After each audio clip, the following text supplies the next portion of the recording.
First of all, Miami did a great job, good team, very good team. Took it to us, created turnovers. I think they had, 20-some points or so. How many points off our turnovers? 17 points off our turnovers. Problem. Once again, us turning the ball over has been a problem.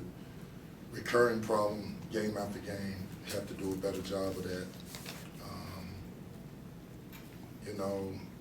Just in the locker room talking to the guys, I want all y'all to understand what I'm about to say. There's not one player in that locker room that I don't love. With that, they have to get better. And because of that, I'm going to take the criticism, the blame, because I love them and I want them to figure it out and I want them to be successful. So I'm blaming myself. I'm not going to blame them. And I hope they have enough pride and fight within themselves to understand what it is to be coached with love, what it is to represent a community like this that's a basketball community. The fact that you got that jersey on your back means something. The fact that this program has a history that's really unparalleled to a lot of universities. No matter what you've been through in your past, you have to get over it and heal and go and fight, because it's about, this university, this community, but there's another thing it's about, the name on the back, your families, yourself. Who are you? So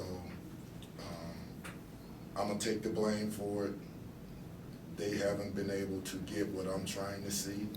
They don't see themselves the way that I see them. And I'll just be honest with you on that, the way I see them. I don't see us as the most talented team.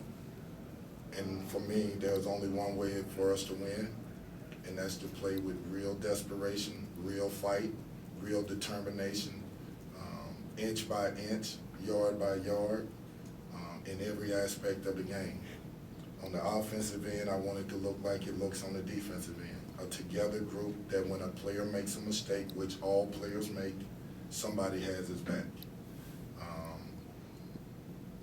We're the fourth tallest team in college basketball, so they say. Well, I don't see shot blocking. I don't see contesting at the rim. That's a problem for me. When things get bad, I don't see us fighting through adversity. I see us splinter. That's a problem for me. We talk about it, we work on it, we fight through it, we simulate it in practice. We talk about the responsibility for each other, to lift each other up. We haven't been able to do it in a game yet, and it's a problem that we got to fix. In no way am I saying, I'm not still encouraged. I am. I know that this is going to get fixed, and I'm up for the challenge. I'm not giving up. No coach on the staff is giving up. We're going to work harder, if that's even possible. We're going to demand more, if that's even possible. I wish I could go to one player, two player, three players that's on the bench and they give me what I'm looking for so that I can teach other lessons.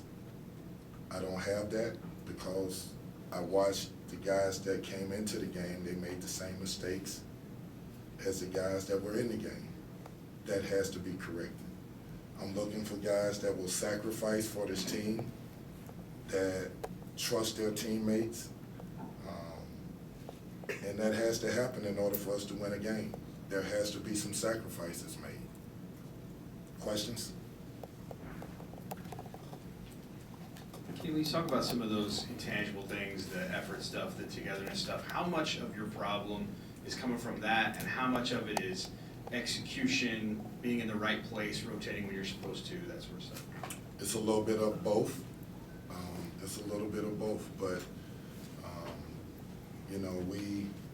we talk about it, we work on it, we simulate it, we watch a bunch of film.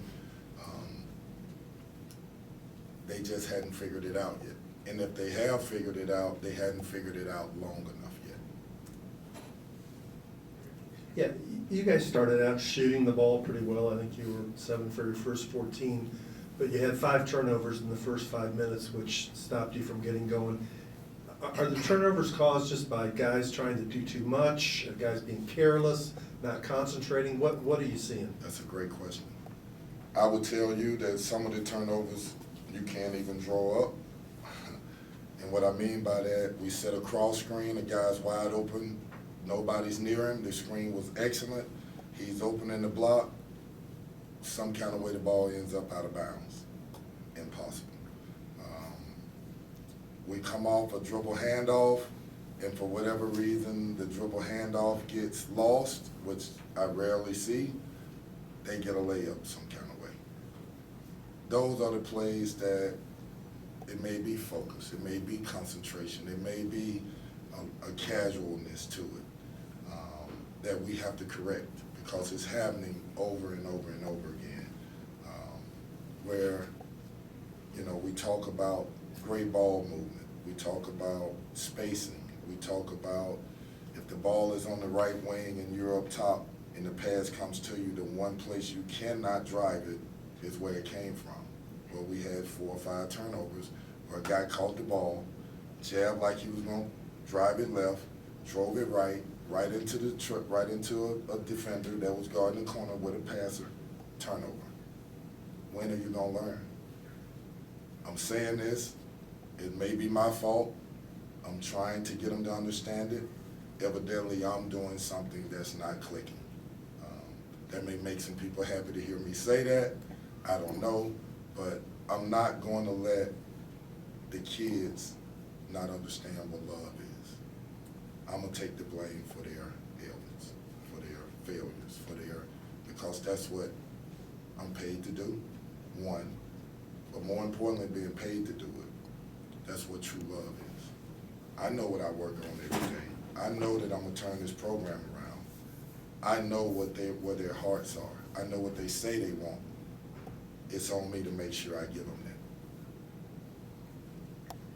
Kenny, a lot of people, Dick Vitale today on Twitter, among them, have asked the question, how did they not get more help in the portal? The transfer portal is out there when you get here. How did you not upgrade some of the talent in the offseason? What do you say to that question, to that criticism? Well, 2 days ago or yesterday, a guy called me who has players that had no idea what the ruling of the NCAA was. He still thought, like most people, that we're probably going to get the death penalty. So, again, there was a period where this program, competitors, people were saying, why would you ever go to Louisville? They're not going to be able to play college basketball. That hurt, and for whatever reason, we didn't get the kids. The timing of it was bad. The ruling came at a time where it didn't allow us to really get the kids, even though we targeted some kids, and they were at other places having success. And they couldn't see, and I can't be upset at them because nobody knew what the ruling was going to be. So hopefully that answers your question. Any other questions for Coach? After what you talked about this week with those guys showing the video of the Jalen play, that kind of stuff, what did you think about the effort on the whole? And then also, what maybe did you see when you tried pressing a little bit after the game was out of hand, and is that something you might try earlier in games going forward? I saw us on the floor more. There may have been 3 possessions where we dove on the floor, which was great. That means they're capable of learning and getting it and doing it. We just have to emphasize it more.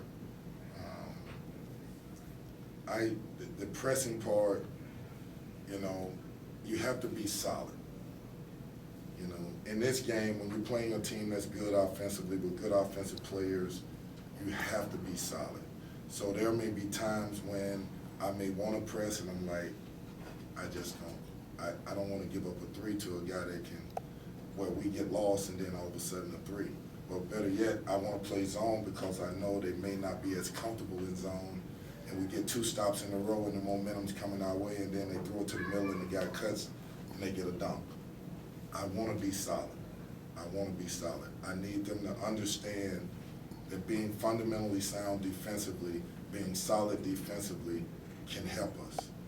Don't just give up plays where you're not paying attention, where you're not focused for a split second and someone gets something.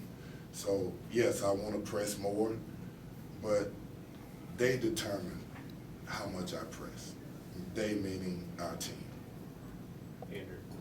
Kenny, I know there's just a speculation more than anything else. There's nothing to it, I guess, right now. But obviously, Coach Crum's health has been a big topic of conversation on Twitter recently and social media.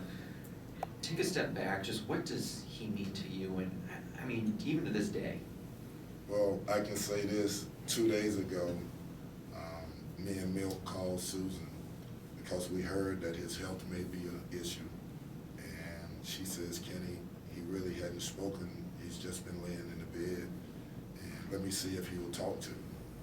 And he gets on the phone and I said, Coach, I love you. Milk yelled out he loved him. And he was like, I love you guys too. I mean, it meant the world to me. It meant the world to Milk. To have him have the courage, the strength to just say hello and I love you. And then we said, keep fighting, Coach, keep fighting. And he was shaking his head. The man means the world to me. He is Louisville basketball. I wouldn't be the player, the person, the human being I am today if it wasn't for him. He gave me a great foundation. And we all need to say our prayers to keep him uplifted and strong. Okay, thank you, Coach.